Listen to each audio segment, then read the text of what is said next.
ಬೀಳ್ಕೊಟ್ಟು ತುಮ್ಮಾನದಲ್ಲಿ ಚರದ ಬೀಳ್ಕೊಟ್ಟು ತುಮ್ಮಾನದಲ್ಲಿ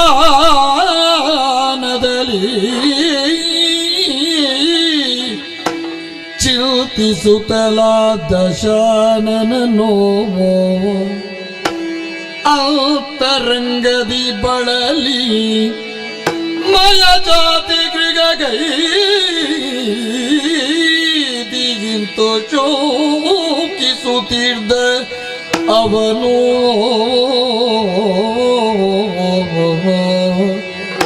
ದುಮ್ಮಾನದಲ್ಲಿ ಚಿಂತಿಸುತ್ತ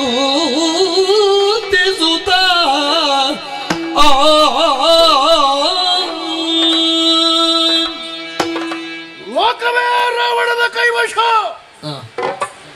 ರಾವಣ ಬಿಟ್ರೆ ಉಂಟು, ರಾವಣ ಬೇಡ ಅಂತ ಹಿಂದೆ ಉಳಿದ್ರೆ ಮಾತ್ರ ಉಂಟು ಎನ್ನುವ ಧ್ಯೇಯಧಾರಣೆಯಿಂದಲೇ ನಮ್ಮದ್ದಾದಂತಹ ಜೀವನ ಪ್ರವೃತ್ತಿಯ ಪ್ರಾರಂಭ. ನೈವೇದ್ಯದಿಂದ ಬದುಕುತ್ತಿದ್ದವರು ನಾವು. ಅಪ್ಪವಿಶ್ವಾಸ ತನ್ನ ಆಶ್ರಮದಲ್ಲಿ ಏನು ಕೊಟ್ಟಾನು, ಹೇಗೆ ಕೊಟ್ಟಾನು. ತಾಯಿ ಕೈಕಸೆ 4 ಮಕ್ಕಳಿಗೆ ಹಂಚಿಕೊಡುವಾಗ ಕೆಲವು ಸಲ ಹೊಟ್ಟೆಗೆ ತಣ್ಣೀರ ಬಟ್ಟೆ ಬಿಟ್ಟರೆ ಬೇರೆ ಇರಲಿಲ್ಲ. ಆಗ ನಮ್ಮಮ್ಮ ಆಶೆಯ ಬೀಜವನ್ನು ಕ್ಷಣಕ್ಕೂ ಬಿತ್ತುತ್ತಾ ಇದ್ದಳು. ತ್ರಿಕುಟಾಚಲ ಮಧ್ಯಾಂಕಿತವಾಗಿರುವಂತಹ ಲಂಕೆ ನಮ್ಮದ್ದು ಮಗ. ಒಂದು ಕಾಲದಲ್ಲಿ ಅದನ್ನು ಸ್ವಾಧೀನೀಕರಿಸುವುದಕ್ಕೆ ನೀವು ಸಮರ್ಥರಾಗಬೇಕು ಅಂತ ಹೇಳಿ ತಾಯಿ ಆಗಾಗ ನಮ್ಮಲ್ಲಿ ಆಶೆಯ ಬೀಜವನ್ನು ಬಿತ್ತುತ್ತಾ ಇದ್ದಳು. ಅದೇ ಒಂದು ತೆರವಾಗಿರುವಂತಹ ತಳಪಾಯವಾಗಿ ಎದ್ದ ರಾವಣ ಲೋಕವ್ಯಾಪಿಯಾದ ಪ್ರಪಂಚವನ್ನೇ ಮುರಿದು ಮುಕ್ಕುವ ಹಾಗೆ. ಲೋಕದಲ್ಲಿ ತ್ರಿಜಗದಲ್ಲಣ ಮತ್ತೊಬ್ಬನಿಲ್ಲ, ದಶಕಂಠ ಹೀಗೆ ಖ್ಯಾತನಾಮನಾದೆ. ಒದಗಿ ಬಂದಿರುವಂತಹ ಯುದ್ಧವನ್ನು ದಾಟುವ ಉದ್ದೇಶದಲ್ಲಿ ಅಗಣಿತ ಸಂಖ್ಯೆಯ ವೀರಯೋಧರನ್ನೆಲ್ಲ ಬಲಿಗೊಡುವ ಹಾಗಾಯಿತು. ಈಗ ತಾನೇ ಮಗನಾದಂತಹ ಇಂದ್ರಜಿತ್ತುವಿನ ಮರಣ ವಾರ್ತೆಯನ್ನು ಹೇಳಿದಂತಹ ಚರನನ್ನು ಕೊಳಹಿದೆ. ದುಮ್ಮಾನದಿಂದ ದುಃಖ ಮನಸ್ಸಿನಿಂದ ಚಡಪಡಿಸುತ್ತಿರುವಂತಹ ನನ್ನ ಮನಸ್ಸಿನ ಶಾಂತತೆಗಾಗಿ ಮಡದಿಯಾದ ಮಂಡೋದರಿಯ ಅಂತಃಪುರವನ್ನು ಸೇರಿ ಕುಳಿತೆ ಅಂತಾದ್ರೆ ಈ ನೆಲ ನನಗೆ ಯಾವುದೋ ಒಂದು ನೆನಪು ಕೊಡ್ತಾ ಇದೆಯಲ್ಲ. ಹರನೇ ಶಂಕರ ಪಾರ್ವತಿ ವರನೇ ಮುಂದೆ ಗೈಯಲಿ ಹರನೇ ಶಂಕರ ಪಾರ್ವತಿ ವರನೇ ಮುಂದೆ ಗೈಯಲಿ ದುರದುಡು ರಕ್ಕಸ ಸೇನೆಯು ಬರಿದಾಗಿದೆ ಶಿವನೇ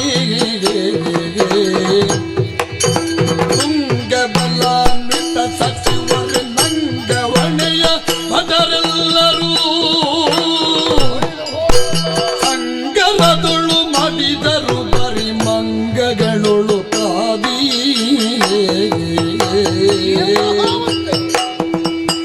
ತಂಗಿಯ ಸವಿಮಾರಿಗಿನ ಅಂಕಿಗನಾದುದರಿಂದಲೇ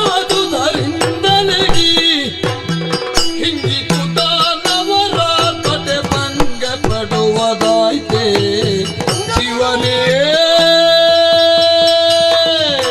ಶಂಕರ ಪಾರ್ವತಿ ವರನೇ ಶಿವನೇ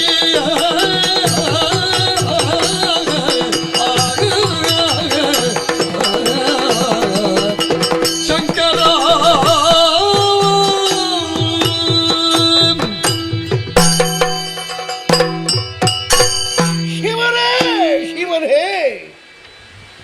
ಎಂತಹ ಬದುಕಿನ ದುಷ್ಟತೆಗೆ ಬಂದೊದಗಿದೆ ನಾನು. ಸಂಕಷ್ಟ ಪರಂಪರೆಗಳಿಗೆಲ್ಲ ತಲೆ ಕೊಡುವಂತಹ ಒಂದು ವಿಪತ್ಕಾರಕವಾದ ಸನ್ನಿವೇಶದಲ್ಲಿ ಗೊಂದಲವಾಗಿ ನಿತ್ಯನಲ್ಲ ನಾನು. ನನ್ನ ಅಂಗವಡೆಯ ಭಟರು, ತುಂಗಬಲೋನ್ವಿತರು, ಅಗಣಿತ ಸಂಖ್ಯೆಯ ವೀರಯೋಧರು, ಲೋಕವನ್ನೇ ಮುರಿದು ಮುಕ್ಕಬಹುದಾದಂತಹ ವೀರ ಪ್ರಭೃತಿಗಳು ಇವತ್ತು ನನ್ನ ಕಣ್ಣಿನಿಂದ ಮರೆಯಾಗಿ ಹೋಗಿದ್ದಾರೆ. ಶಂಕರನೇ, ಯಾಕೆ ಹೀಗೆಲ್ಲ ಆಯಿತು ಅಂತ ಉತ್ತರ ಹುಡುಕಿದ್ರೆ ಸಿಕ್ಕುವುದೊಂದೇ ಉತ್ತರ. ಸುಂದರಿಯಾದಂತಹ ಶೂರ್ಪನಖೆಯ ಸವಿ ಮಾತಿಗೆ ನಾನು ಭೃಂಗವಾದಿನೇ ಅಲ್ಲ, ಒಂದು ತೆರನಾಗಿರುವಂತಹ ಅನ್ಯಾಯಕ್ಕೆ ಒಳಗಾದಿನೇ. ನನ್ನ ಮೂಗು ಹೋಯ್ತಣ್ಣ, ನನ್ನ ಕಿವಿ ಕತ್ತರಿಸಿದರು. ನಿನ್ನಂತಹ ಧೀರೋಧ್ಯಾತನ ತಂಗಿಯಾಗಿ ನನಗಿಂತಹ ದುಷ್ಟತೆಯನ್ನು ಮನುಷ್ಯರು ಮಾಡಿದ್ದಾರೆ ಅಂತಾದ್ರೆ ಇದಕ್ಕೇನು ಹೇಳಿ?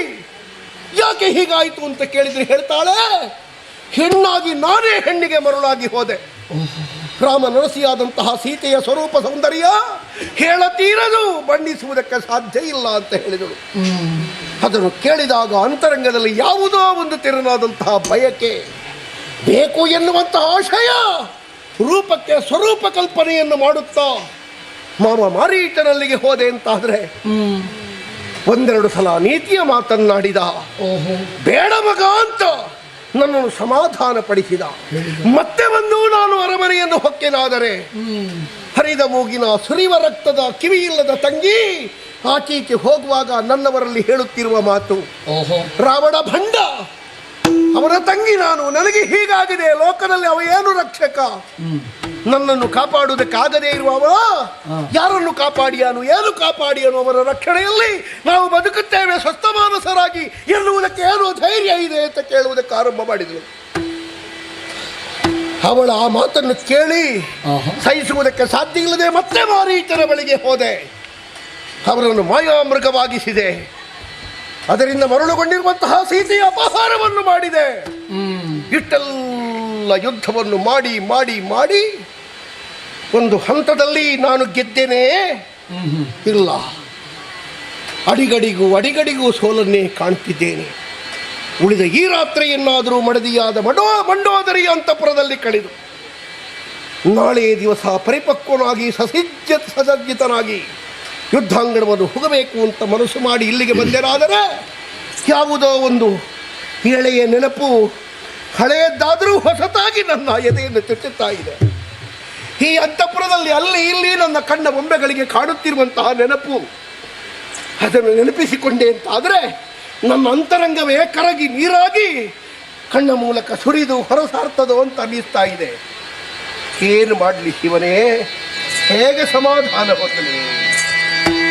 ದುರುಳವಿ ತೆರದುಳು ತರಗರಗುಳು ದೀಪ ಪರಿಯನಾಂತರಿತು ಬೇಗ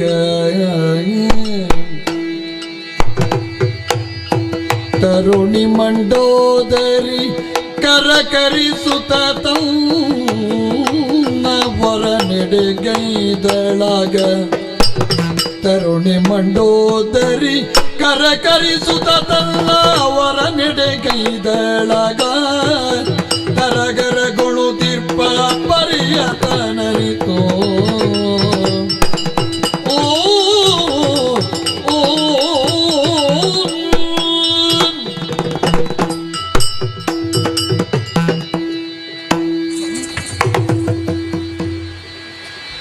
ಮಂಡೋದರಿ, ನೀನು ಗೆದ್ದೆಯ? ಎಚ್ಚರಾಯ್ತೇ ನಿನಗೆ? ಎಚ್ಚರವಾಯಿತು ಪ್ರಭು. ಯಾಕೆ ಬಂದೆ? ನೀವು ಹೌದು, ಬಂದಿರುವುದು ನಾನೇ. ಕುಳಿತಿರುವುದು ಸರಿ. ಏನು ಪ್ರಭು? ಚಿಂತಿಸುವುದ್ಯಾತಕ್ಕಿಂತು ಪ್ರಾಣಕಾಂತ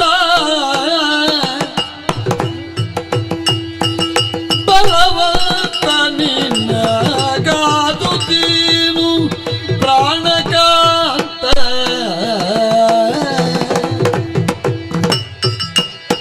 ಪಂಥವಳಿದು ಪೋದುದೇನು ಪ್ರಾಣಕಾಂತ ಸೀತಾಕಾಂತನು ತಾನೇನಗೈದ ಪ್ರಾಣಕಾಂತ ಕಿರಿಯರಿಲ್ದ ಮಾತ ಮೀರಿ ಪ್ರಾಣಕಾಂತ ಬಲು ಗೌರವದಿಲ್ದ ಮೆರೆದೆಯಲ್ಲೋ ಪ್ರಾಣಕಾಂತ ಚಿಂತಿಸುವ ಜಾತಕಿರುತ್ತೋ ಪ್ರಾಣಕಾಂತ ರಮಣ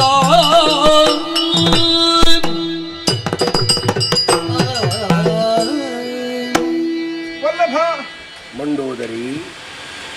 ಪರಮಾಶ್ಚರ್ಯವನ್ನೇ ಕಾಣುತ್ತಾ ಇದ್ದೇನೆ. ಏನು? ನೀವು ಅಂತಃಪುರಕ್ಕೆ ಬರುತ್ತೀರಿ ಅಂತಾದ್ರೆ ಹಾ, ನಿಮ್ಮ ಹೆಜ್ಜೆಯ ಸಪ್ಪಳವನ್ನು ಕೇಳಿದರೆ ಸಾಕು, ತಕ್ಷಣದಲ್ಲಿ ಎದ್ದು ಬರುತ್ತಾ ಇರುವವಳು ನಾನು. ಸರಿ. ಒಂದು ವೇಳೆ ನನಗೆ ಅರಿವಾಗದೇ ಇದ್ದರೂ ಅಂತಃಪುರದ ಸಖೀವರಿಂದ ನೀವು ಬಂದಿದ್ದೀರಿ ಅನ್ನುವುದನ್ನು ನನ್ನಲ್ಲಿ ಬಂದು ಆಡುತ್ತಾ ಇದ್ರು. ಆದರೆ ಹೆಜ್ಜೆಯ ಧ್ವನಿಗಳಿಲ್ಲ, ಬರುವುದರಲ್ಲಿ ಗಂಭೀರತೆ ಇಲ್ಲ, ಯಾವುದೇ ರೀತಿಯ ಪೂರ್ವಸೂಚನೆಯೂ ಇಲ್ಲದೆ ನೀವು ಈ ಕಡೆಗೆ ಸಾಗಿ ಬಂದಿದ್ದೀರಿ ಅನ್ನುವುದೇ ನನ್ನಲ್ಲಿ ಆಶ್ಚರ್ಯವನ್ನು ಉಂಟು ಮಾಡುತ್ತಾ ಇದ್ದೆ ಪ್ರಭು. ಗಜದ ಹೆಜ್ಜೆಯಲ್ಲಿ ಉಳಿದ ಹೆಜ್ಜೆಗಳು ಅಡಗಿ ಹೋಗುವ ರೀತಿಯಲ್ಲಿ ಲೋಕರಾವಣನಾದ ನಿಮ್ಮ ಹೆಜ್ಜೆಯ ಮೇಲೆ ಅನ್ಯರ ಹೆಜ್ಜೆಗಳು ಕಾಣುವುದಕ್ಕೆ ಸಾಧ್ಯವೇ ಹೇಳಿ? ಅದು ಅನ್ಯರಿಗೆ ಪಥದೇವಿಗೆ ಆಗುತ್ತಾ ಇತ್ತು. ಅಂತಲ್ಲಿ ನಿಮ್ಮ ಹೆಜ್ಜೆಯ ಧ್ವನಿಯೇ ಅಡಗಿ ಹೋದ ರೀತಿಯಲ್ಲಿ ಬಂದು ಕುಳಿತದನ್ನು ಕಾಣುವಾಗ ಒಂದೊಮ್ಮೆಗೆ ನಾನು ಬೆರಗಾಗಿ ಹೋದೆ ಪ್ರಭು. ಊರ್ಧ್ವಮುಖಿಯಾಗಿ ಸದಾಕಾಲ ನಿಮ್ಮ ಲಕ್ಷ್ಯ ಎನ್ನುವುದು ಆಕಾಶದ ಎತ್ತರಕ್ಕೆ ಇತ್ತು. ಆದರೆ ಇಂದು ನಿಮ್ಮ ನೋಟ ನೆಲವನ್ನು ನೋಡುತ್ತಾ ಇದೆ. ಇನ್ನೊಬ್ಬರ ಕಣ್ಣಲ್ಲಿ ನೀರಿದೆಯೋ ಅಂತ ನೋಡುವ ನೀವು ಇಂದು ನಿಮ್ಮ ಕಪೋಲಗಳಲ್ಲಿ ಕಣ್ಣೀರೇ. ಸಹಿಸುವುದಕ್ಕೆ ಸಾಧ್ಯವಾದರೂ ಹೇಗೆ ಪ್ರಭು? ಆಶ್ಚರ್ಯ ಆದದ್ದು ನನಗದೇ. ಇಂತಹ ಪರಿಸ್ಥಿತಿ ನಿಮಗೊದಗವಿರಬೇಕು ಅಂತಾದರೆ, ಸದಾಕಾಲ ಚಿಂತನೆಯಲ್ಲಿ ತೊಡಗುವ ನೀವು ಚಿಂತೆಯಲ್ಲಿ ಮುಳುಗಬೇಕು ಅಂತಾದರೆ ಅರ್ಥವಾಗದೇ ಇರುವ ಪ್ರಕರಣ ಏನು ಅಲ್ಲವಲ್ಲ. ನಿಮಗೆ ಈ ರೀತಿ ಆಗುವುದಕ್ಕೆ ಪೂರ್ವದಲ್ಲೇ ನೀವು ಆಲೋಚನೆ ಮಾಡಬೇಕಾದ ಸನ್ನಿವೇಶ ಎಷ್ಟಿತ್ತು ಪ್ರಭು. ಸೀತಾಕಾಂತನ ಮುಂಭಾಗದಲ್ಲಿ ಪಂಥವನ್ನು ತೋರಿಸ್ತೇನೆ, ತನ್ನ ಬಲವನ್ನು ತೋರಿಸ್ತೇನೆ ಅಂತ ಹೊರಡುವ ಪೂರ್ವದಲ್ಲಿ ಹಿರಿಯರಾದ ಅನೇಕರು ನಿಮಗೆ ಮಾರ್ಗದೀವಿಗೆಯಾಗಿ ಮಾತುಗಳನ್ನು ಆಡಿದ ಪ್ರಕರಣ ಇಲ್ಲವೇ? ಹಿರಿಯರಾಡುವಂತಹ ಮಾತುಗಳಲ್ಲಿ ಅವರ ಬದುಕಿನ ಅನುಭವಗಳೇ ತುಂಬಿರ್ತದೆ ಪ್ರಭು. ಮಾವ ಮಾರೀಚನಲ್ಲಿ ಸ್ವರ್ಣ ಜಿಂಕೆಯಾಗುವಂತ ಆಡಿದ ಕಾಲಕ್ಕೆ ಅವನೇ ಆಡಿದನಂತೆ. ಮುಸುಡ ಕಂಡರೆ ತಿವಿಯದೆ ಬಿಡದು ರಾಮಶರ, ಅವನ ಎದುರಾಗಿ ಹೋಗುವುದು ನಮಗೆ ತರವಲ್ಲ ಅಂತ ಆಡಿದರಂತೆ. ಹೆಚ್ಚೇನು, ಮಾಲ್ಯವಂತರೇ ಮೊದಲಾದವರು ಬಂದಾಡುವಾಗಲೂ ಅವರಾಡಿದ ಮಾತುಗಳು ನಿಮಗೆ ಪಥ್ಯವಾಗಿ ತೋರಲಿಲ್ಲ ಪ್ರಭು. ನಿಮ್ಮ ಸಹೋದರನಾದ ವಿಭೀಷಣ ನಿಮಗಾಗಿ ಆಡಿದ ಮಾತುಗಳನ್ನು ಕೇಳಿ ನೂಕಿರವನನ್ನು ಅಂತ ನೀವು ಬಾಯಿ ತೆರೆದು ಆಡಿದಿರಿ. ನಿಮ್ಮವ್ವ ಕೈಕಸಾದೇವಿ ಕಣ್ಣೀರು ಸುರಿಸುತ್ತಾ ನಿಮ್ಮ ಮುಂಭಾಗದಲ್ಲಿ ಆಡಿದರಂತೆ. ಸಹೋದರರಾಗಿ ಒಂದೇ ದಾರದಲ್ಲಿ ಪೋಣಿಸಿದ ಮಾಲೆಯಂತೆ ಇರಬೇಕಾದ ನೀವುಗಳಲ್ಲಿ ರಾಮನ ಬರವಣದಿಂದ ಒಡಕು ಮೂಡಿದೆ ಅಂತಾದರೆ ಏನೋ ದುಷ್ಟ ಸಂಕಲ್ಪ ಆಗುತ್ತದೆ, ನಮಗೇನೋ ಅಳಿವಾಗುತ್ತದೆ ಎನ್ನುವ ಮಾತನ್ನು ಆಡುವಾಗಲೂ ನೀವು ಕೇಳದೇ ಇದ್ದೀರಿ. ಅಂತಹ ಮಾತುಗಳನ್ನು ಆಡಿದ ಪರಿಣಾಮದಿಂದ ಕಣ್ಣೀರು ಸುರಿಸುತ್ತಾ ಇದ್ದೀರಿ. ಪಂಥ ಅಳಿದು ಹೋಯಿತೆ, ಸೇನಾ ವ್ಯವಸ್ಥೆಯೆಲ್ಲವೂ ಹಾಳಾಗಿ ಹೋಯಿತೆ. ಕಣ್ಣೀರು ಹಾಕುತ್ತಾ ಇರುವುದು ಇದಕ್ಕಾಗಿಯೇ ಪ್ರಭು.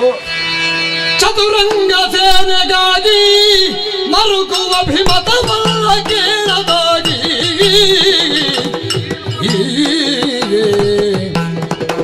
ಸುತನಿಂದ ಚಿದುವ ಕೊಂದು ಕಳೆದುದಕ್ಕೆ ವ್ಯಥೆ ಪಡುವೆ ಮನದೊಳಿದು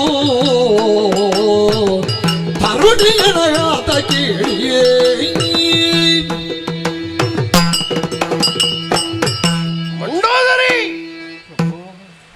ಒಳಗಿನ ಬೇಗೆ ಕಣ್ಣೀರ ಹನಿಯಾಗಿ ಕಪೋಲದಲ್ಲಿ ಹೆಪ್ಪುಕೊಟ್ಟಿದ್ದು ಹೌದು.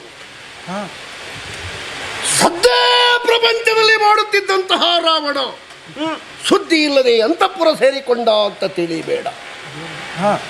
ಅಂತರಂಗದ ಯಾವುದೋ ಒಂದು ತಾಕಲಾಟದಿಂದ ಬಾಹ್ಯವಾಗಿ ಯೋಚಿಸುವುದಕ್ಕೆ ಸಂದರ್ಭಗಳು ಸಿಕ್ಕದೇ ಇದ್ದಾಗ, ಒಳಗಿನ ಮಥನ ಅಧಿಕವಾದಾಗ ಸುದ್ದಿ ಕೆಲವರದ್ದಿರುವುದಿಲ್ಲ. ಅವರು ಸುದ್ದಿಯಲ್ಲಿ ಇಲ್ಲ ಎನ್ನುವುದರಿಂದ ಏನೇನೂ ಮಾಡುತ್ತಾ ಇಲ್ಲ ಅಂತದರ ಅರ್ಥ ಅಲ್ಲ.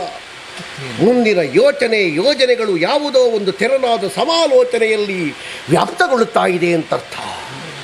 ಏನು ಉಳಿದಿದೆ ಅಂತ ಸಮಾಲೋಚನೆ? ಏನು ಹೋಗಿದೆ ರಾವಣನದ್ದು? ರಾವಣ ಇನ್ನೂ ಸರಿಯಾದಂತಹ ದಾರಿಯಲ್ಲಿ ವೈದಿಕವಾಗಿ ಮಹೋದ್ಧರವನ್ನು ಮಾಡಿದ ಅಂತ ಇದ್ದರೆ ಅಳಿದವರನ್ನೆಲ್ಲ ಎಬ್ಬಿಸಿ ನಿಲ್ಲಿಸುವುದಕ್ಕೆ ಸ್ವಸಾಮರ್ಥ್ಯವುಳ್ಳವ.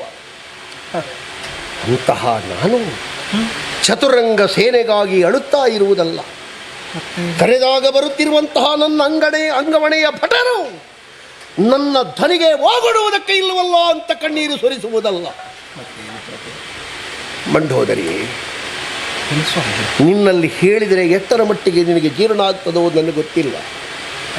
ಸಮಾಧಾನ ಮಾಡಿಕೊಳ್ಳುವುದಕ್ಕೆ ನಿನ್ನ ಮನಸ್ಸು ಎಷ್ಟು ನಿಯಂತ್ರಣಕ್ಕೆ ಬರಬೇಕಾದೀತೋ ನಾನು ಯೋಚಿಸುವುದಕ್ಕೆ ಶಕ್ತನಲ್ಲ ಈ ಕಾಲದಲ್ಲಿ. ಆದರೆ ನಿನ್ನ ಅಂತಃಪುರದ ಪ್ರತಿಯೊಂದು ಭಾಗಗಳಲ್ಲಿಯೂ ನನಗೆ ಕಾಣುವುದು ನನ್ನ ಯೌವನದ ಪ್ರತೀಕನಾದಂತಹ ಇಂದ್ರಾರಿಯ ಧ್ವನಿ. ಮೇಘರಾದ ಹುಟ್ಟುವ ಕಾಲದಲ್ಲಿ ಗ್ರಹಗಳನ್ನು ಏಕರಾಶಿಯಲ್ಲಿರಿಸಿದ್ದೆ.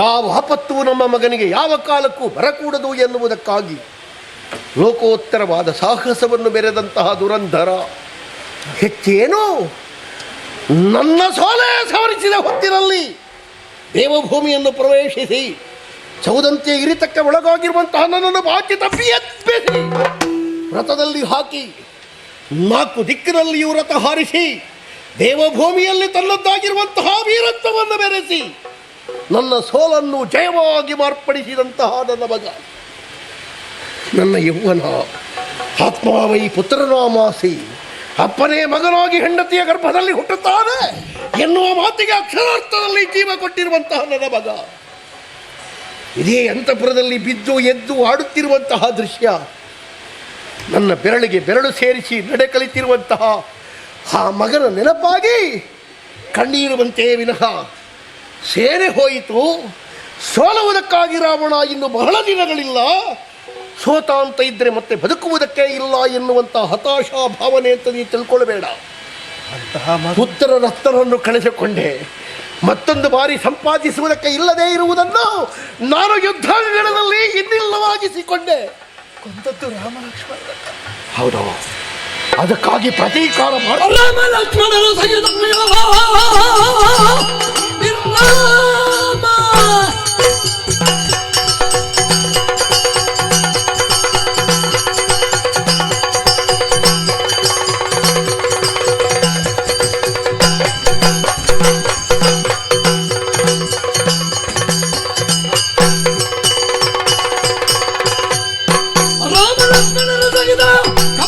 ಸೋಮವನ್ನು ಎಳೆದು ಬಂದ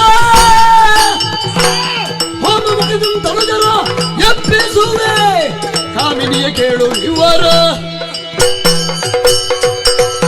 ಅಡಿಗಡಿಗಾಗುತ್ತಿರುವಂತಹ ನನ್ನ ಸಾಲಿನ ಕಹಿ ಅನುಭವವನ್ನು ಸಿಹಿಯಾಗಿಸುವುದಕ್ಕಾಗಿ ನನ್ನನ್ನು ಸೋಲಿಸುತ್ತಿರುವ ಪ್ರತಿಪಕ್ಷದ ನಾಯಕರು ಅವರ ತಮ್ಮನೂ ಆಗಿರುವಂತಹ ರಾಮ ಲಕ್ಷ್ಮಣರನ್ನು ಕೆಡಹಿ ಅವನ ಸಹಾಯಕ್ಕಾಗಿ ನಿಂತಿರುವಂತಹ ಕಪಿ ಭಟ ಸ್ತೋಮವನ್ನು ಧೂಳೀಪಟಗೈದು ಯಜ್ಞಮುಖದಿಂದ ನನಗೆ ಬೇಕಾದಂತಹ ಭಟರನ್ನು ಎಬ್ಬಿಸಿದೆ ಅಂತಾದ್ರೆ ನನ್ನ ಛಲ ಇಲ್ಲ ಅಂತ ಇನ್ನು ಬಿಡು ಬಿಡು ಛಲವ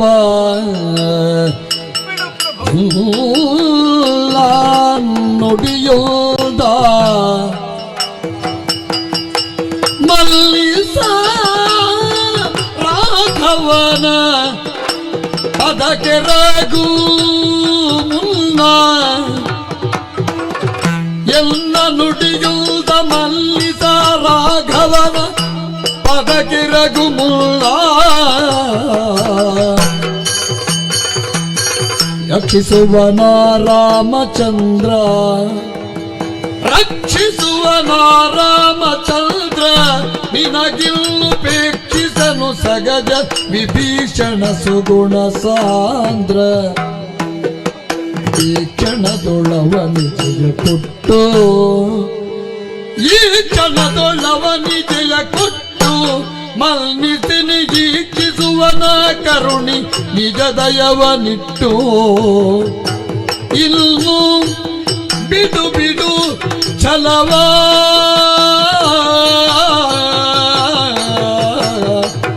ರಮಣ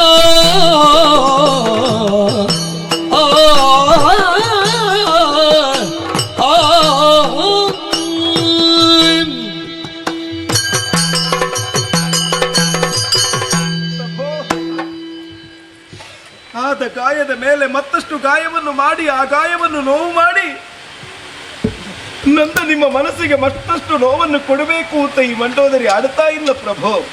ಓ, ಆ ಮನಸ್ಥಿತಿ ನನಗೂ ಇಲ್ಲ.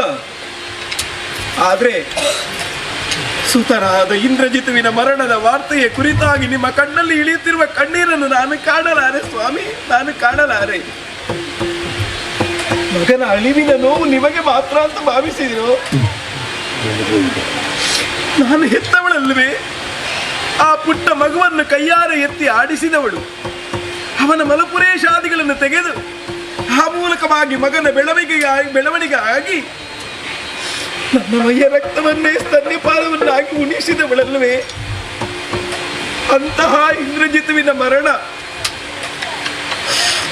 ನನಗೆ ನೋವನ್ನು ಕೊಟ್ಟಿದೆ ಪ್ರಭು, ತಾಳಲಾರದ ನೋವು ಕೊಟ್ಟಿದೆ. ಆದರೂ ಅವಳು ಗಚ್ಚಿ ಅದನ್ನೆಲ್ಲ ಸಹಿಸಿಕೊಂಡಿದ್ದೆ. ಯಾಕೆ ಗೊತ್ತೋ? ನನ್ನ ಪತಿಯ ಹೆಜ್ಜೆಗಳು, ನನ್ನ ಪತಿಯ ಬದುಕು, ನನ್ನ ಪತಿಯ ಲಕ್ಷ್ಯ ಯಾವ ಕಾರಣಕ್ಕೂ ಸತಿಯ ಕಣ್ಣೀರಿಗೆ ಬೇಕಾಗಿ ಅದಪ್ಪತನವನ್ನು ಹೊಂದಕೂಡದು ಅನ್ನುವ ಕಾರಣಕ್ಕಾಗಿ ನಾನು ಕಣ್ಣೀರು ಹಾಕದೆ ಕಾದೆ.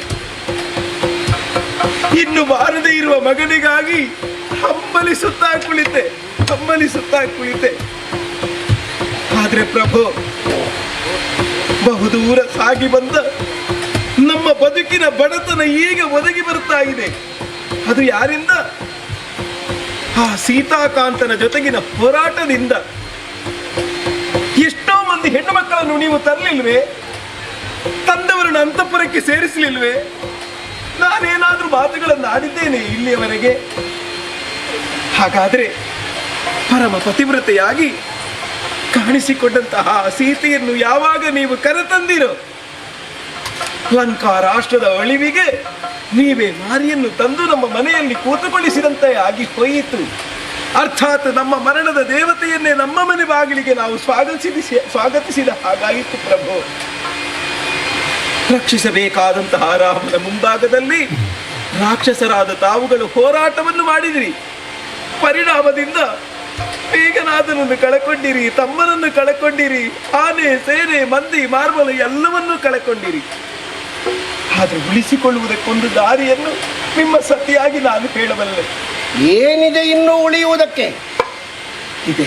ಯಾವುದನ್ನು ಧೈರ್ಯದ ಸಾಧನ ಅಂತ ಒಪ್ಪಿ ಮುಂದುವರಿಯಲಿ ಮಂಡೋದರಿ. ಸಾಧ್ವಿಯಾದವಳ ಕಣ್ಣೀರು ಯಾವ ಮನೆಯಲ್ಲಿ ಬೀಳುತ್ತದೋ ಆ ಮನೆಗೆ ಮತ್ತೆ ಬೇರೆ ದೋಷ ಮಾಡಬೇಕಾದ್ದು ಇಲ್ಲ ಅಂತ ಒಂದು ಮಾತುಂಟು. ಅಶೋಕವನದಲ್ಲಿ ಶೋಕತತ್ತಳಾಗಿ ಕುಳಿತಿರುವಂತಹ ಸೀತೆಯನ್ನು ಬಯಸುವುದು ಬೇಕಾಗಿಲ್ಲ. ಅವಳನ್ನು ನೀವು ಕರೆಕೊಂಡು ಹೋಗಿ ಕಾಯುವಂತಹ ರಾಮಚಂದ್ರಮನ ಪದತಲಕ್ಕೆ ಒಪ್ಪಿಸು. ಯಾರೋ ಯಕ್ಕಶ್ಚಿತ್ತಂತ ಭಾವಿಸಬೇಕಾದ್ದಿಲ್ಲ. ಅಯೋಧ್ಯಾಧಿಪತಿಯಾಗಿ ಲೋಕವನ್ನು ರಕ್ಷಿಸುವ ದೇವನಾಗಿದ್ದಾನೆ ಎನ್ನುವ ಹಾಗೆ ಅನೇಕರಾಡಿದ ಮಾತನ್ನು ನಾನು ಕೇಳಿದ್ದೇನೆ. ಅವನ ಪದತಲಕ್ಕೆ ತಲೆಯನ್ನು ಚಾಚಿದೆ ಉಂಟಾದರೆ ಅದರಲ್ಲಿ ದೋಷ ಆಗುವುದಿಲ್ಲ ಪ್ರಭು. ಅವನಿಜೆಯನ್ನು ಮರಳಿ ಒಪ್ಪಿಸು. ನಿನ್ನ ಬದುಕನ್ನೇ ಸದಾಕಾಲ ಶುಭವಾಗಬೇಕು ಅಂತ ಬಯಸಿದ ನಿನ್ನ ತಮ್ಮನಾದ ವಿಭೀಷಣ ಗುಣಾಢ್ಯನಿದ್ದಾನೆ. ಅವನನ್ನು ಮರಳಿ ಕರೆತ ಈ ಯುದ್ಧವನ್ನು ಇಲ್ಲಿಗೆ ನಿಲ್ಲಿಸು. ಈ ಬದುಕನ್ನು ಮುನ್ನಡೆಸೋಣ. ಸಾಕು ಪ್ರಭು, ಛಲವನ್ನು ಬಿಡು. ಹರಬಿದ ಮಗ ಸುರಭ ಮುಖ್ಯರ ದುರಗೆ ಮಣಿದವನಲ್ಲ. ದಶಶಿರ ಧರೆಯ ಹುಲು ನರ ಮನುಜನಿಗೆ ಶರಣೆನಲು ಬಳಿಕಿನ್ನು ದುರಪರಾಜ್ಯಬೇಗಂತ ತರಣಿಲಾಲಿಸಿದಕ್ಕೆ ದುಃಖದಿ ಮರುಗಿ ಬಿಗಿ ಅಪ್ಪುದಲ್ಲಿ ದಶಮುಖಗೆಂದಳ ಕಾಂತಿ.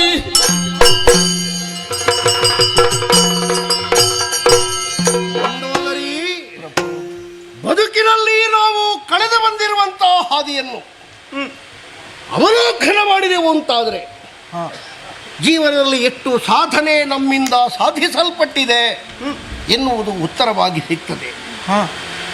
ಇನ್ನಿಲ್ಲದೆ ಇರುವ ಮತ್ತೊಂದು ಸಲ ಪಡೆದು ತೀರಿಸುವುದಕ್ಕೆ ಸಾಧ್ಯ ಇಲ್ಲದೆ ಇರುವಂತಹ ಇಂದ್ರಜಿತುವನ್ನು ಕಳೆದುಕೊಂಡ ವೇಳೆಯೂ ಸೀತೆಯನ್ನು ರಾಮನಿಗೆ ನಾನು ಒಪ್ಪಿಸಿದೆ ಅಂತಾದರೆ ಜೀವನದಲ್ಲಿ ಯಾವ ಸೌಖ್ಯ ಸುಖವನ್ನು ಕಾಣುವುದಕ್ಕಾಗಿ ನಾನಿನ್ನು ಬದುಕಬೇಕು ಹೇಳೋ? ಬೇಕು ಪ್ರಭು. ಯಾರಿದ್ದಾರೆ? ಒಬ್ಬನೇ ಒಬ್ಬ ಮಗ ಉಳಿದಿದ್ದಾನೆ, ವಿರೂಪಾಕ್ಷ. ಉಂಗುರವೇ ಕಳೆದು ಹೋಯಿತು ಅಂತ ಬೆರಳನ್ನು ಕತ್ತರಿಸುವುದಕ್ಕಿಲ್ವಲ್ಲ. ಬೆರಳೊಂದು ಉಳಿಯಿತು ಅಂತಾದರೆ ಉಂಗುರವನ್ನು ಮತ್ತೆ ಮಾಡಿ ಹಾಕಿಸಿಕೊಳ್ಳಬಹುದಲ್ಲ. ಇರುವ ಒಬ್ಬ ಮಗನಿಗಾಗಿ ಅವನ ಬದುಕಿನ ಭವಿಷ್ಯಕ್ಕಾಗಿ ನೀವು ಈ ಯುದ್ಧವನ್ನು ಕೊನೆಗೊಳಿಸಲೇಬೇಕು ಪ್ರಭು. ನೀನು ವಿರೂಪಾಕ್ಷನಲ್ಲಿ ಕೇಳಿ ಮಾತಾಡುವುದಾ, ನಿನ್ನಷ್ಟಕ್ಕೆ ಹೇಳುವುದಾ? ನಾ ಹೆತ್ತವಳಾಗಿ ಮಾತಾಡ್ತಾ ಇದ್ದೀನಿ. ಹೆತ್ತ ಮಕ್ಕಳೆಲ್ಲ ತಂದೆಯ ದಾರಿಯನ್ನು ತುಳಿಯುವುದಿಲ್ಲ ಅಂತ ನಿನಗೇನಾದರೂ ಯಾರಾದರೂ ಹೇಳಿದ್ರ? ಇಲ್ವಲ್ಲ. ನನ್ನ ದಾರಿಯಲ್ಲಿ ನನ್ನ ಮಗ ವಿರೂಪಾಕ್ಷ ಇದ್ದಾನೆ. ನಾನು ಸೀತೆಯನ್ನು ರಾಮನಿಗೆ ಒಪ್ಪಿಸುವಲ್ಲಿ ಅವರ ಸಹಮತ ಇರಲಾರದು. ನನ್ನ ಮಗನಾದ ಇಂದ್ರಜಿತ್ತು ಹೇಳಿದ್ದ ಒಂದು ಕಾಲದಲ್ಲಿ, ಅಪ್ಪ ಹಾಗೆ ತರುವುದು ಬೇಡ ಇತ್ತು, ಸಮರಂಗದಲ್ಲೇ ತರಬಹುದಿತ್ತು. ಆದರೆ ತಂದಾದ ಮೇಲೆ ಒಪ್ಪಿಸುವುದು ನಮ್ಮಂಥವರಿಗೆ ಭೂಷಣ ಅಲ್ಲ ಅಂತ. ಆ ಮಾತಿನ ಅರ್ಥ ಆಗ್ತದಲ್ಲ ನಿನಗೆ? ಅವನ ತಮ್ಮ ವಿರೂಪಾಕ್ಷ, ರಾವಣನ ಮಗ ವಿರೂಪಾಕ್ಷ. ಹೆತ್ತದ್ದು ನೀನಿರಬಹುದು, ಆದರೆ ಪರಿಪಾಠದ ಅಭ್ಯಾಸದ ಬಲ ನಮ್ಮ ಗರಡಿಯದ್ದು, ತಿಳಿದೆಯಲ್ಲ ನೀನು. ಹರಪಿತಾಮಹ ಬ್ರಹ್ಮರಿಗೆ ಮಡಿದು ಬದುಕಿನವನಲ್ಲ ರಾವಣ. ನನಗೆ ವರ ಕೊಟ್ಟಿರುವ ಈಶ್ವರನೇ ಬಂದನಾದರು. ಏನು ಶಂಕರ ನಿನ್ನದ್ದು ಅಂತ ಕೇಳಬಲ್ಲಂತಹ ಸಾಮರ್ಥ್ಯವನ್ನು ಇನ್ನೂ ಇರಿಸಿಕೊಂಡವ ರಾವಣ. ವಿಧಾತನನ್ನಾದರೂ ನಾನು ಕರೆದ ಕ್ಷಣದಲ್ಲಿ ನನ್ನ ಓಲಗ ಶಾಲೆಯಲ್ಲಿ ಪ್ರಕಟನಾಗುವ ಅಂತಹ ನಾನು ಮನುಷ್ಯನಾಗಿ ಹುಟ್ಟಿ ಬಂದಿರುವಂತಹ ಒಬ್ಬ ರಾಮನೆನ್ನುವಂತಹ ನರನಿಗೆ ನಾನು ವರ ಕೇಳುವಾಗಲೇ ದೈವದ ಸಮ್ಮುಖದಲ್ಲೇ ಮನುಷ್ಯರನ್ನು ಹಿಂದಿಟ್ಟವ, ಮಂಗಗಳನ್ನು ಕಡೆಗಣಿಸಿದವ. ಗುಣಪವಾಜ್ಯರಾಗಿರುವಂತಹ ನಾವು ಮನುಷ್ಯರನ್ನು ಮಂಗಗಳನ್ನು ತಿನ್ನುವವರು. ನಮ್ಮ ಆಹಾರದ ಸೊತ್ತುಗಳೇ ನಮಗೆ ಮರಣವನ್ನು ತಂದು ಕೊಡ್ತಾರೆ ಅಂತಾದರೆ ನಾವು ಮತ್ತೆ ಬದುಕಬೇಕಾ? ಮತ್ತೆ ನಮಗೆ ಜೀವನದಲ್ಲಿ ಏನಾದರೂ ಸುಖ ಉಂಟು ಅಂತ ಎಣಿಸಬೇಕಾ? ಮಂಡೋದರಿ, ಆ ಕಾಲಘಟ್ಟ ಕಳೆದು ಹೋಯಿತು. ಸೀತೆಯನ್ನು ಕೊಡಬೇಕು ಕೊಡಬೇಕು ಕೊಡಬೇಕು ಅಂತ ಹೇಳ್ತೀಯಲ್ಲ ನೀನು. ಯಾಕೆ ತಂದಿದ್ದೇನೆ ಅಂತ ಗೊತ್ತಲ್ಲ ನಿನಗೆ? ರಾವಣ ಸಾಮ್ರಾಜ್ಯ, ಲಂಕೆಯ ಅಧಿಕಾರ, ಅಸೀಮನಾಗಿರುವಂತಹ ಲಂಕೇಶ್ವರನ ಪ್ರಭುತ್ವದ ಮುಂದೆ ಒಬ್ಬ ಏನೋ ಮಾಡ್ತಾನೆ ಅಂತಾದರೆ, ದೊಡ್ಡವರ ಮನೆಯ ಹೆಣ್ಮಕ್ಕಳಿಗೆ ಕೈ ಮಾಡಿದ ಅಂತಾದರೆ ಪರಿಣಾಮದಲ್ಲಿ ಕಾಡುಮೇಡು ಸುತ್ತಬೇಕಾಗ್ತದೆ ಎನ್ನುವುದನ್ನು ತೋರಿಸುವುದಕ್ಕಾಗಿ ಅವನ ಹೆಂಡತಿಯನ್ನು ತಂದದ್ದು. ನನ್ನ ತಂಗಿಯ ಕಿವಿಮೂಗುಗಳನ್ನು ಕತ್ತರಿಸಿದ ರಾಮ ಭಂಗವನ್ನು ಹೊಂದಬೇಕು ಎನ್ನುವುದಕ್ಕಾಗಿಯೇ ಇಷ್ಟು ಮಾಡಿದವ ನಾನು. ಯಾವ ಕಾಲಕ್ಕೂ ಸೋತು ಶರಣಾಗುವ ಕಾಲ ಇಲ್ಲ. ಅವನಿಗೆ ಸೀತೆಯನ್ನು ಒಪ್ಪಿಸುವುದಕ್ಕೆ ನನ್ನ ಜೀವಂತ ಇದ್ದು ಸಾಧ್ಯವೇ ಇಲ್ಲ. ಅಳಲಿದಳು ಬೇಡಗಟ,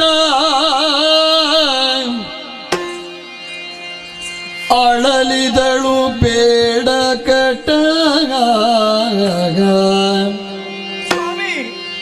ರಾಮನು ಅಳವಿಗಿದಿರಾಗದಿರು,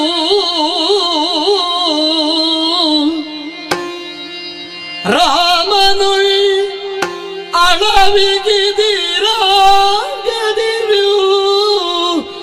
ಅಳವಿಗಿದಿರಾಗದಿರಿನು ತೆಬ್ಬಲು ಬಳಲಿ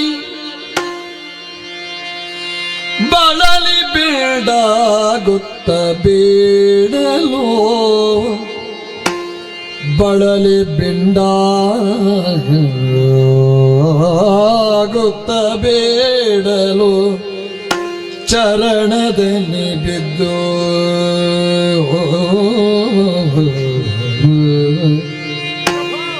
ಅಳಲಿದಳು ಬೇಡ ಬೇಡ ಕಟ, ರಾಮನು ಅಳವಿ ಬೇಡ ಕಟ, ರಮಣ ರಮಣ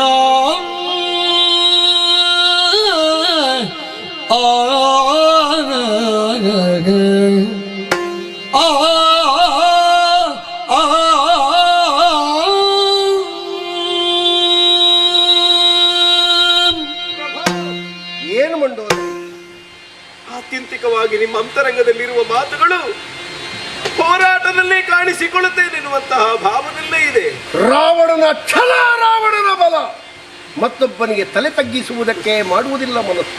ಪ್ರಭು, ಈವರೆಗೆ ರಾವಣನ ಸತಿ ನಾನು ಎನ್ನುವಂತಹ ಅಧಿಕಾರದಿಂದ ನಾ ಮಾತಾಡಿದರೆ ನನ್ನನ್ನು ಕ್ಷಮೆ ಕೊಡಬೇಕು ತಾವುಗಳು. ಅಲ್ಲ, ನಿಮ್ಮ ಬದುಕಿನ ಉಚ್ಛ್ರಾಯ ಸ್ಥಿತಿಗೆ ನಾನು ಹೆತ್ತ ಮಕ್ಕಳು ಕಾರಣರಾದರು ಎನ್ನುವುದನ್ನು ನಾನು ಆಡಿದ್ದೇನೆ ಎನ್ನುವ ಕಾರಣಕ್ಕೆ ನೀವು ಕ್ಷಮೆಯನ್ನು ಕೊಡುವೆ. ಆದ್ರೆ ನಾನು ಈ ಕಾಲಕ್ಕೆ ನಿಮ್ಮ ಮುಂದೆ ಸೆನೆಗೊಂಡು ಕೇಳುತ್ತಾ ಇದ್ದೇನೆ ಪ್ರಭು, ಕೇಳುತ್ತಾ ಇದ್ದೇನೆ. ನಾಳೆಯ ಹೋರಾಟದಲ್ಲಿ ನಮ್ಮದನವನ್ನೆಲ್ಲ ಕಳಕೊಂಡು, ನಮ್ಮ ಸಂಪದವನ್ನು ಕಳಕೊಂಡು ಬಡತನ ಬರ್ತದೆ ಎನ್ನುವ ಕಾರಣದಿಂದ ನಾನು ಕಣ್ಣೀರು ಹಾಕುತ್ತಾ ಇರುವುದಲ್ಲ. ಹೆಣ್ಣಿನ ಶ್ರೀಮಂತಿಕೆ ಏನು ಗೊತ್ತೋ? ಮೈ ತುಂಬ ಆಭರಣವಲ್ಲ, ಬಟ್ಟೆ ಸೀರೆಯಲ್ಲ, ತನ್ನ ಪತಿಯೇ ತನ್ನ ಹಣೆಯ ಸಿಂಧೂರವಾಗಿರುವುದು, ತನ್ನ ಪತಿಯೇ ತನ್ನ ಕೊರಳ ಮಾಂಗಲ್ಯ ಸೂತ್ರವಾಗಿರುವುದು, ತನ್ನ ಪತಿಯೇ ತನ್ನ ಕರಗಳಲ್ಲಿ ಕಂಕಣವಾಗಿರುವುದು, ತನ್ನ ಪತಿಯೇ ತನ್ನ ಮುಡಿಯಲ್ಲಿ ಹೂವಾಗಿರುವುದು. ಪತಿವ್ರತೆಯಾದ ಬಳಿಗೆ ಅದೇ ಸೌಭಾಗ್ಯದ ಲಕ್ಷಣ ಅಂತ ಇರುವುದು ಪ್ರಭು.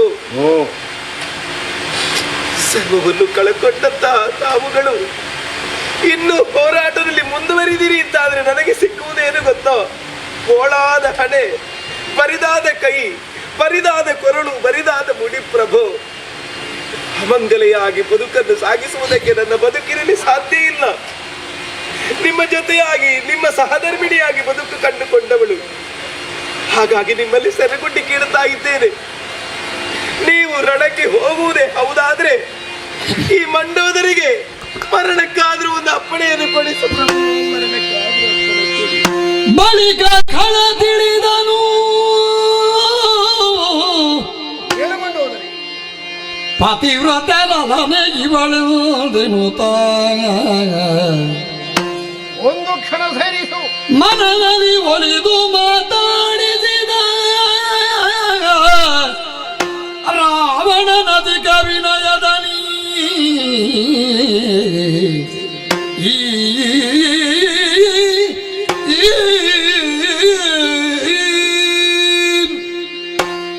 ಜೀವನದಲ್ಲಿ ಸೂಜಿಯ ಜೊತೆಯಲ್ಲಿ ಬರುವ ದಾರದ ಹಾಗೆ ಬದುಕಿನ ಹರಿದ ಜಾಗಗಳೆಲ್ಲ ಒಂದು ಮಾಡುವುದಕ್ಕೆ ಹೊಂದಾಣಿಕೆಯನ್ನು ಕೊಟ್ಟವಳು ಸಹಧರ್ಮಿಣಿಯಾಗಿ ಮಂಡೋದರಿ.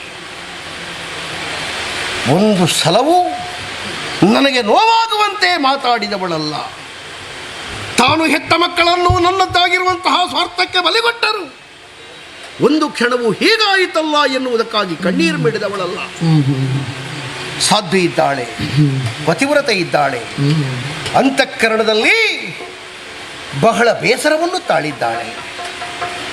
ಗಂಡ ಯಾಕಪ್ಪ ಹೀಗೆ ಮಾಡ್ತಿದ್ದಾನೆ, ಸಾಯುವುದಕ್ಕೆ ಒಂದು ಆತ್ಮಹತ್ಯೆಯ ದಾರಿಯನ್ನು ಹುಡುಕಿದ ಹಾಗೆ ಪ್ರಯತ್ನಿಸ್ತಾ ಇದ್ದಾನೆ. ಎಲ್ಲವೂ ಸೋಲಿನ ಪರಂಪರೆ ಬಂದರೂ ಮತ್ತೆ ಮುಂದೆ ಹೋಗಿ ಸಿಗಬಹುದಾದದ್ದು ಸೋಲು ಸಾವೇ ಬಿಟ್ಟರೆ ಮತ್ತೊಂದಲ್ಲ ಅಂತ ಯೋಚನೆ ಮಾಡಬೇಕಾದ ಸಾಮರ್ಥ್ಯ ಇರುವ ಗಂಡ ಯಾಕೆ ಹೀಗೆ ಮಾಡ್ತಿದ್ದಾನೆ? ಮಯತನುಜೆಯಾದ ಮಂಡೋದರಿಗೆ ಇದು ಸಂಖ್ಯೆಯಾಗಿ ಮೂಡಿದೆ. ಇವಳಲ್ಲಿ ನಾನು ವಂಚನೆ ಮಾಡಿದೆ ಅಂತಾದರೆ ನಮ್ಮ ಗೃಹಸ್ಥ ಧರ್ಮಕ್ಕೆ ಅದರಿಂದ ಕೊರತೆ ಬಂದೀತು, ನಮ್ಮ ದಾಂಪತ್ಯಕ್ಕೆ ಅದರಿಂದ ಕೇಡು ಬಂದೀತು, ಜೀವನದ ಸಾಮರಸ್ಯಕ್ಕೆ ಒಂದು ಅಪಮಾನ ಮಾಡಿದ ಹಾಗಾದೀತು. ನನ್ನ ಅಂತರಂಗವನ್ನು ತೆರೆದವಳು, ನನ್ನ ಮನಸಾಮ್ರಾಜ್ಯದಲ್ಲಿ ವ್ಯವಹರಿಸಿ ನನ್ನ ಹೃದಯ ಕವಾಟಕ್ಕೆ ಬಾಯಿರಿಸಿ ಎಲ್ಲಿಯೂ ಯಾವ ಕಾಲಕ್ಕೂ ಯಾರಲ್ಲಿಯೂ ತೆರೆಯಲ್ಪಡದೇ ಇರುವಂತಹ ಒಂದು ಅಂತರಂಗದ ಬಾಗಿಲನ್ನೇ ತೆರೆಯುವುದಕ್ಕೆ ಇವಳು ಪ್ರಯತ್ನಿಸಿದ್ದಾಳೆ ಅಂತಾದರೆ ಇವಳಲ್ಲಿ ಹೇಳದೆ ಮತ್ತಾರಲ್ಲಿ ಹೇಳಿಲ್ಲ. ಹೌದು,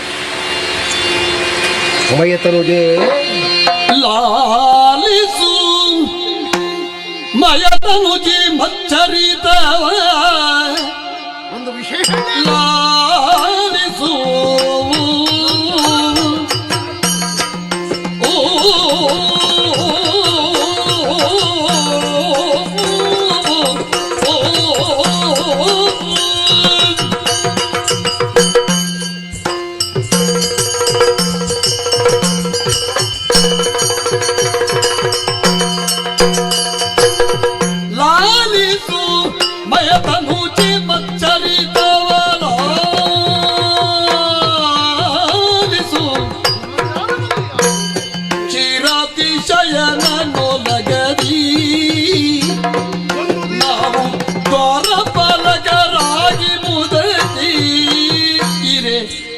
ರಮಣನ ಕಾಮುತ್ಸಗರಿ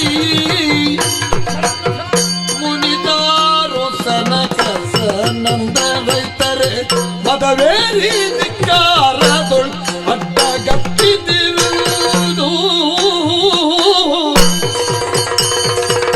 ಲಾಲಿಸು ಮಯತನ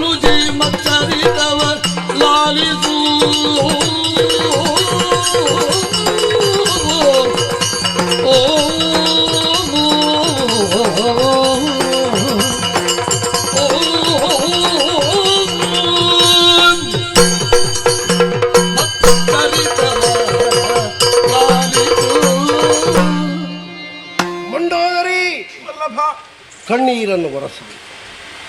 ಯಥಾರ್ಥವನ್ನು ನೀನು ತಿಳಿದೆ ಅಂತಾದರೆ ಇಂತಹ ಗೊಂದಲಕ್ಕೆ ಒಳಗಾಗುವುದಕ್ಕೆ ಸಾಧ್ಯವೇ ಇಲ್ಲ. ಅಂದ್ರೆ ಯಾರಲ್ಲಿಯೂ ತಿಳಿಸದೇ ಇರುವ, ಇದು ತನಕ ಯಾರಲ್ಲಿಯೂ ಹೇಳುವುದಕ್ಕೆ ಮನಮಾಡದೇ ಇರುವ ನನ್ನ ಜನ್ಮ ರಹಸ್ಯವನ್ನು ನಿನ್ನಲ್ಲಿ ಬಿಡಿಸಿಡ್ತೇನೆ ಮಂಡೋದರಿ. ನನ್ನ ದೇಹಾರ್ಧ ಶರೀರಿಣಿ ನೀನು, ನನ್ನ ಜೀವನ ಯಜ್ಞದ ಪಾಲುಗಾರ್ತಿ ನೀನು, ನನ್ನ ಬದುಕಿನ ಒಡವೆ ನೀನು, ನನ್ನ ಬದುಕಿನ ಒಡತಿ ನೀನು. ನಿನ್ನಲ್ಲಿ ಹೇಳದೆ ಮತ್ಯಾರಲ್ಲಿ ಹೇಳು. ಏನು ಪ್ರಭು? ಕಾಣುವಾಗ ನಿನ್ನ ಗಂಡ ಹಠ ಮಾಡ್ತಾನೆ, ಛಲ ಮಾಡ್ತಾನೆ ಅಂತ ನಿನಗೆ ಕಾಣಬಹುದು.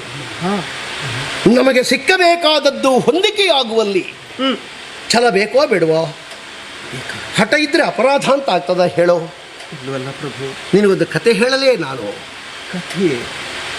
ಕ್ಷೀರಾಬ್ಧಿಶೇನ ಪಾಲ್ಗಡಲವಾಸಿಯಾದ ನಾರಾಯಣ ವೈಕುಂಠದಲ್ಲಿ ವಿರಾಜಮಾನನಾಗಿರುವಾಗ ಸನಕ, ಸನಂದನ, ಸನತ್ಕುಮಾರ, ಸನತ್ಸುಜಾತರೆಂಬ 4 ಮಂದಿ ಬ್ರಹ್ಮಮಾನಸ ಪುತ್ರರು ವೈಕುಂಠದಲ್ಲಿ ನಾರಾಯಣನನ್ನು ಕಾಣುವುದಕ್ಕಾಗಿ ಪಶ್ಚಿಮ ದ್ವಾರದ ಮೂಲಕ ಬಂದರು. ಆ ದ್ವಾರದಲ್ಲಿ ಜಯ ವಿಜಯರೆನ್ನುವಂತಹ 2 ದ್ವಾರಪಾಲಕರಿದ್ದರು. ಪಶ್ಚಿಮ ದ್ವಾರದಲ್ಲಿ ಯಾಕೆ ಬಂದಿರಿ? ನಾರಾಯಣನನ್ನು ಕಾಣುವುದಕ್ಕೆ ಇದಾ ಹೊತ್ತು ನಿಮಗೆ ನಮ್ಮ ಅಪ್ಪಣೆ ಇಲ್ಲದೆ ಹೋಗುವುದಕ್ಕೆ ಸಾಧ್ಯ ಇಲ್ಲ ಅಂತ ಅವರನ್ನು ನಿರ್ಬಂಧ ಮಾಡಿದರು. ಆ ಕಾಲಕ್ಕೆ ಅವರು ಕಾಡಿ ಬೇಡಿ ಎಷ್ಟು ಪ್ರಸನ್ನತೆಯಿಂದ ಒಲಿಸಿಕೊಳ್ಳುವುದಕ್ಕೆ ಪ್ರಯತ್ನಿಸಿದರು. ಉದ್ದಟತನದಿಂದ ಜಯ ವಿಜಯರು ಅವರ ಕೊರಳಿಗೆ ಕೈ ಹಾಕಿ ದೂಡಿದರು.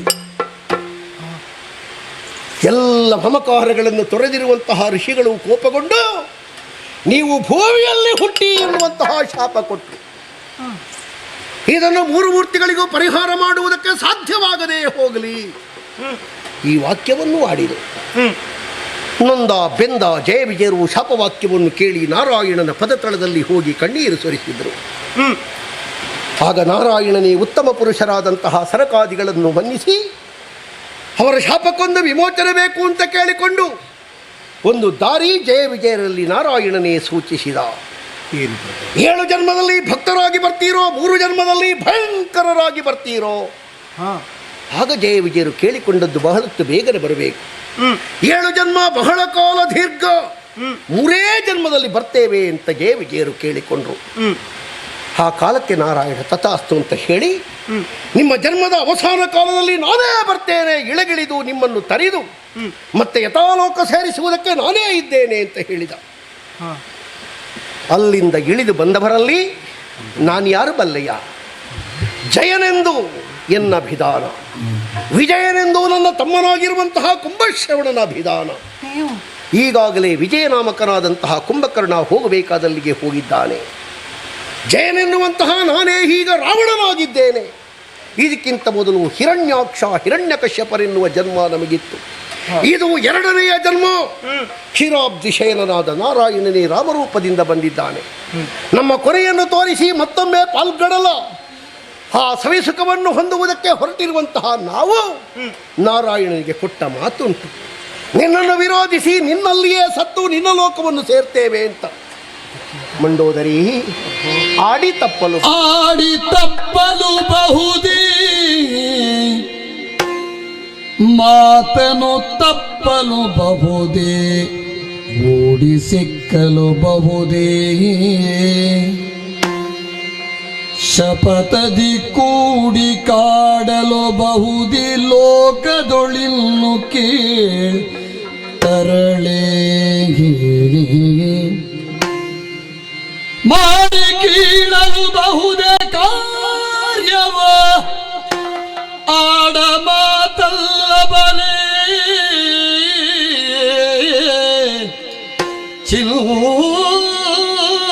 ಚಿಂತಿಸಬೇಡೆನು ಸಂತಗಿಸಿದನು ಮಂಡೋದರಿಯ ವ್ಯಥೆಯ.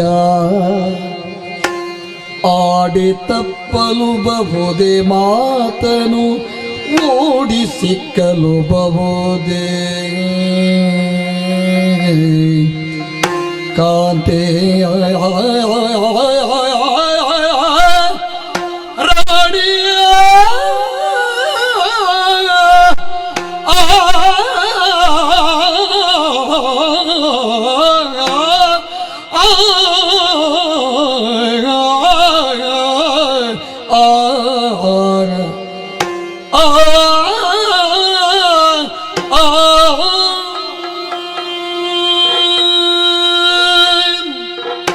ಮಂಡೋದರಿ ಪ್ರಭು, ಇದು ವಾಸ್ತವ.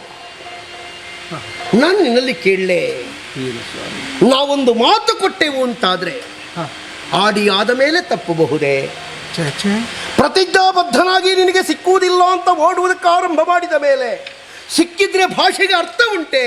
ಇಲ್ವಲ್ಲ ಪ್ರಭು. ಜೀವನದಲ್ಲಿ ನಿನಗೆ ಎರಕವಾಗಿ ನಿಲ್ತೇನೆ ಅಂತ ಹೇಳಿದ ಮಾತನ್ನು ತಪ್ಪಿ ವಿರೋಧವ ಆಡಬಹುದೇ?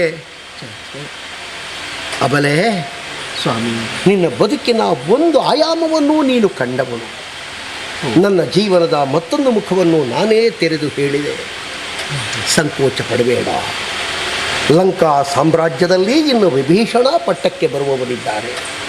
ನಿಮಗೆ ಯಾರಿಗೂ ಕಷ್ಟವಾಗಲಾರದು. ಆದರೆ ಒಂದು ಮಂಡೋದರಿ, ಏನು ಉಳಿದ ರಾತ್ರಿ ಉಂಟಲ್ಲ, ನಿನ್ನೊಟ್ಟಿಗೆ ಕಳೆಯುವುದಕ್ಕೆ ನನ್ನ ಮನಸ್ಸು ಹಾತೊರೆಯುತ್ತದೆ. ಅಲ್ಲಪ್ಪ, ನಿಮ್ಮ ಅಂತರಂಗದಲ್ಲಿ ಎಷ್ಟೊಂದು ಮಹತ್ವಾಕಾಂಕ್ಷೆ ಹುದುಗಿತ್ತು ಅನ್ನುವುದನ್ನು ಅರಿಯುವುದಕ್ಕೆ ನಾನು ಅಪ್ರಬುದ್ಧಳಾಗಿ ಹೋದೆ. ನಿಮ್ಮ ಬದುಕಿನ ಇದೊಂದು ಹರಿ ಕಳುಹಿಸಿದ ನಾಟಕ ಅಂತ ನನಗೆ ಅರಿವಾಗದೆ ಹೋಯಿತು ಪ್ರಭು. ಮಯಜಾತೆಯಾಗಿ ನಿಮ್ಮ ಬದುಕಿನ ಪೂರ್ಣತೆಯ ಶಿಲ್ಪಿ ನಾನಾಗಬೇಕಾಗಿತ್ತು. ಆದರೆ ಸಹಧರ್ಮಿಣಿಯಾಗಿ ನಾನು ಬದುಕು ಕಂಡೇನೆ ಹೊರತು ನನ್ನ ಪತಿ ನನ್ನ ಜೊತೆ ಇರಬೇಕು ಅಂತ ನಾನು ಬಯಸಿದೆ. ನಿಮ್ಮ ಬದುಕಿನ ಜಯ ಅದಕ್ಕಿಂತ ಎತ್ತರ ಉಂಟು ಅಂತ ನನಗೆ ಅರಿವಾಗಲಿಲ್ಲ. ನನ್ನನ್ನು ಮನ್ನಿಸಿ ಪ್ರಭು. ಇಲ್ಲ ಮಂಡೋದರಿ, ಛಾಯಾನುವರ್ತಿನಿಯಾಗಿ ಮಡದಿಯಾಗಿ ಗಂಡನ ಯೋಗಕ್ಷೇಮವನ್ನು ಬಯಸುವಲ್ಲಿ ನೀನು ತಪ್ಪಲಿಲ್ಲ, ಸರಿ ಇದ್ದೀಯ. ಮುಖ ನೋಡಿ ಮಾತಾಡಿದವರಿಗೆ ಉತ್ತರ ಕೊಡಲಿಲ್ಲ, ಕಣ್ಣಿಗೆ ಕಣ್ಣಿಟ್ಟವರಿಗೂ ಉತ್ತರ ಕೊಡುವುದಕ್ಕೆ ಮನಸ್ಸಾಗಲಿಲ್ಲ. ನನ್ನ ಹೃದಯ ಕವಾಟಕ್ಕೆ ನಿನ್ನ ತುಟಿಯನ್ನಿರಿಸಿದೆ ನೋಡು, ಹಾಗಾಗಿ ತೆರೆದು ನಾನು ಬದುಕಿರುವಲ್ಲಿವರೆಗೆ, ರಾವಣ ಸತ್ತಾಗಲ್ಲ, ಬದುಕಿರುವಲ್ಲಿವರೆಗೆ ಈ ಕತೆ ನಿನಗೆ ಮಾತ್ರ ಗೊತ್ತಿರಬೇಕು, ಬೇರೆ ಯಾರಿಗೂ ಗೊತ್ತಾಗಬಾರ್ದು. ಉಳಿದ ರಾತ್ರಿಯನ್ನು ನಿನ್ನೊಟ್ಟಿಗೆ ಕಳೆದು ನಾಳೆ ಪ್ರಾತಃ ಕಾಲಕ್ಕೆ ಸರಿಯಾಗಿ ಇರುವಂತ ನೋಡೋಣ. ಹೀಗೆ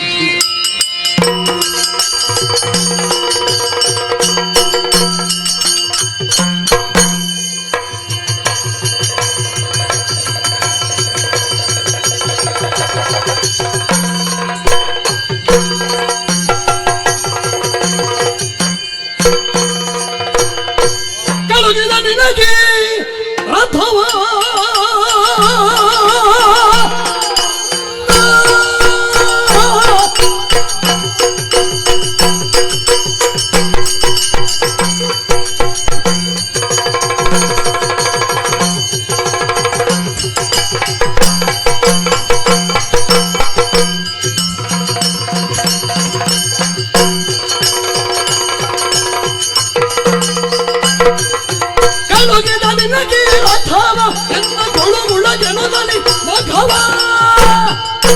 ಕಳುಗದೆ ನಿಲ್ಲಲು ಗೆಲುವೆ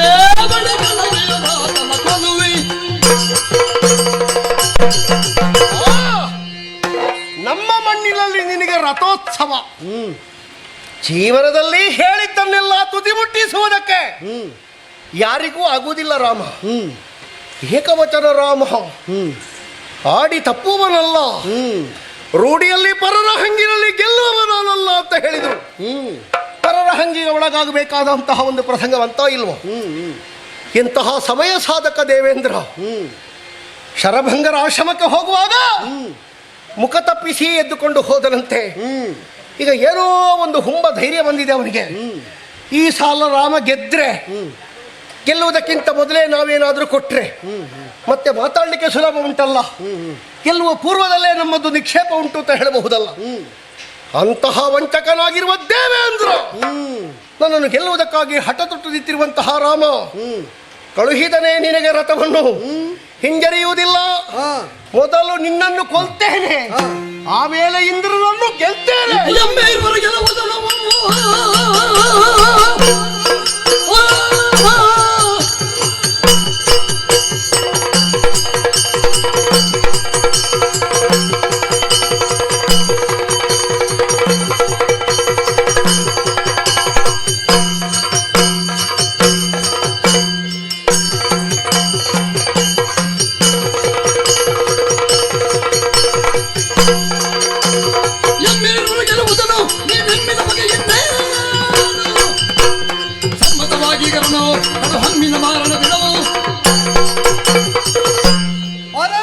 ಒಳಗಾಗುವುದಿಲ್ಲ ಅಂತ ಆಡಿದ್ದು ಮಾತಲಿಯಲ್ಲಿ, ಯಾರ ಹಂಗಿಗೆ ನಾನು ಒಳಗಾಗಬೇಕು ಅಂತ ನಿರ್ಣಯಿಸಿದ್ದು ವಾನರರು. ಅದಕ್ಕನುಗುಣವಾಗಿ ರಥ ಏರಿದ್ದೇನೆ.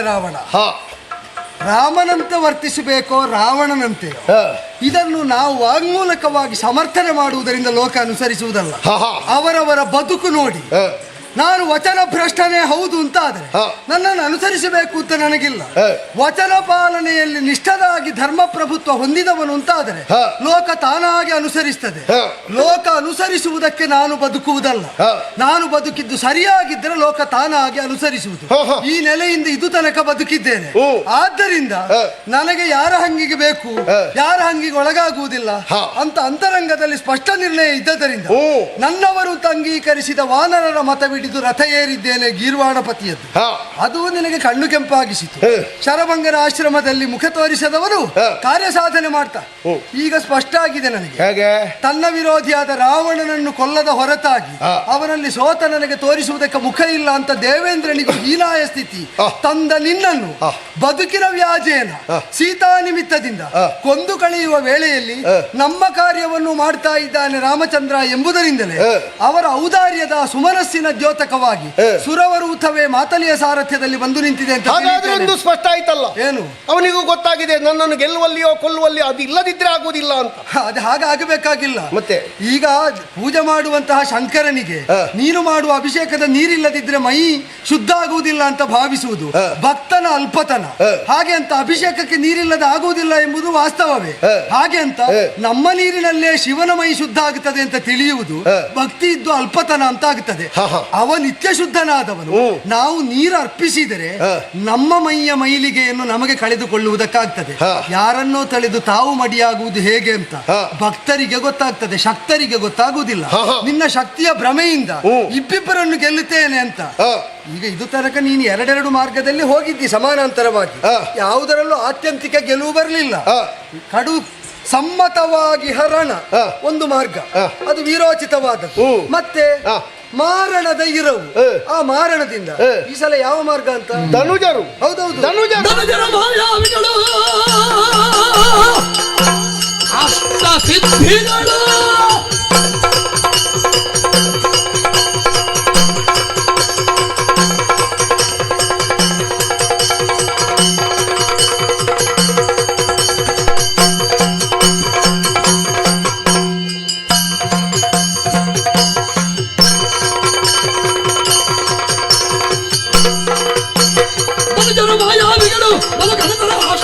ಸಿದ್ಧಿಗಳು ಅನುಕರಿಸಿರುವರು ನೋಡು, ಇದಾರಿತು ವಿಚಾರ ಮಾಡು. ರಾಮ, ಯುದ್ಧ ಮಾಡುತ್ತಾ ಮಾಡುತ್ತಾ ಮಾಡುತ್ತಾ ಬಸವಳಿದ ನೀನು ತಯಾರಾಗುವುದಕ್ಕಾಗಿ ನಿನ್ನದ್ದು ಅದು ಇದು ಅಂತ ಕೇಳಿದ್ರೆ ನಮಗೆ ಬಹಳ ಸುಲಭ ಆಯಿತು. ನಾವು ಯಾವುದು ಅಂತ ಹೇಳಬೇಕು ಅಂತ ಇಲ್ಲ. ನಾವು ಧನುಜರು. ಧನುಜರು ನಿಜವಾದ ಯುದ್ಧವನ್ನು ಮಾಡಬಲ್ಲರು, ಮಾಯಕದ ಯುದ್ಧವನ್ನು ಮಾಡಬಲ್ಲರು. ಆದರೆ ನೀನೊಂದು ಸರಸಗಟಾಗಿ ಹೇಳಿದಂತಹ ಮಾತು, ನೀನು ಅದರಲ್ಲಿ ಎರಡರಲ್ಲಿಯೂ ಪ್ರವೀಣತೆಯನ್ನು ಹೊಂದಿದ್ರೂ ಜಯವನ್ನು ಸಂಪಾದಿಸುವುದಕ್ಕೆ ಸಾಧ್ಯ ಆಗಲಿಲ್ಲ. ಹೌದಾ? ನಿನ್ನ ಹೆಂಡತಿಯನ್ನು ನಾನು ಮಾಯದಿಂದಲೇ ತಂದದ್ದಲ್ವಾ? ಆಗಲಿ. ನಿನಗೆ ಬಿಡಿಸಲಿಕ್ಕಾಯ್ತಾ? ಹಾಗಾದ್ರೆ ಒಂದು ವಿಭಾಗದಲ್ಲಿ ನನ್ನ ಮಾಯಾಮೋಡಿಯ ಮುಸುಕು ನಿನ್ನನ್ನು ಇನ್ನೂ ಆವರಿಸಿ ನಿಂತಿದೆ. ಅಂತಹ ನಮ್ಮಲ್ಲಿ ನೀ ಮಾತಾಡುವಾಗ ಜಾಗೃತ ಮಾಡು. ಈ ರೀತಿಯ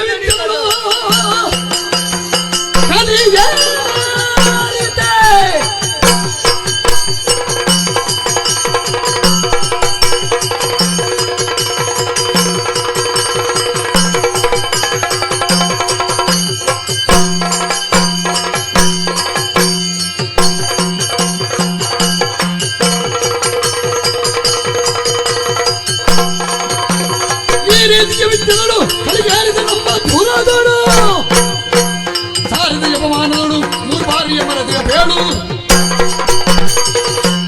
ಈ ರೀತಿಯ ವಿದ್ಯೆಯಲ್ಲಿ ಕಲಿಯೇರಿಸಿಕೊಂಡು ಹಾ. ಎಷ್ಟು ಬಾರಿ ಪ್ರವೃತ್ತನಾಗಿದ್ದಿ. ಈಗ ತಾವು ಅನುಭವಿಸುವುದಕ್ಕಾಗದ್ದನ್ನು ಅಪಹರಿಸಿ ತನ್ನ ವಶಕ್ಕೂ ಇಲ್ಲ ಅವರ ವಶಕ್ಕೂ ಇಲ್ಲ ಅಂತ ಮಾಡಿದರೆ ಅದನ್ನು ಗೆಲುವು ಅಂತ ಸಂಭ್ರಮಿಸುವುದು ಯಾರು ಅಂದ್ರೆ ಅಸಹಾಯಕರಾದ ಅನನ್ಯಗತಿಕತ್ವ ಇದ್ದವರು, ಬೇರೆ ಗತಿ ಇಲ್ಲದವರು. ಅವನಿಗೆ ಸಿಕ್ಕಬಾರದು ಅಂತ ತಾವು ಅಪಹರಿಸುವುದು. ಹಾಗೆ ಅಂತ ತಮಗೆ ಬೇಕು ಅಂತ ಹಂಬಲಿಸಿ ಯಾಚಿಸಿದ ಬಗೆ ಹೇಗೆ?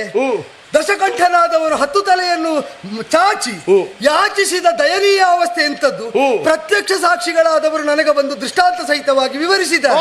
ಅಷ್ಟು ದಯನೀಯ ಅವಸ್ಥೆ ಬಂದು ಅಬಲೆ ಅಂತ ಅಂಗೀಕರಿಸಿದ ಒಬ್ಬಾಕೆ ಹೆಣ್ಣು ಮಗುವಿನ ಮನದ ಇರವನ್ನು ಒಂದಿನಿತು ಅಲ್ಲಾಡಿಸಲಾಗದವನು ತ್ರಿದಶದಲ್ಲಣ ಅಂತ ಒಂದಿವಾಗದರಿಂದ ಹೇಳಿಸಿಕೊಳ್ಳಬೇಕು ಬಿಟ್ರೆ ಅವನ ದೌರ್ಬಲ್ಯ ಎಷ್ಟು, ನಿಕೃಷ್ಟತೆ ಎಷ್ಟು ಅದರಲ್ಲೇ ವೇದ್ಯವಾಗಿದೆ.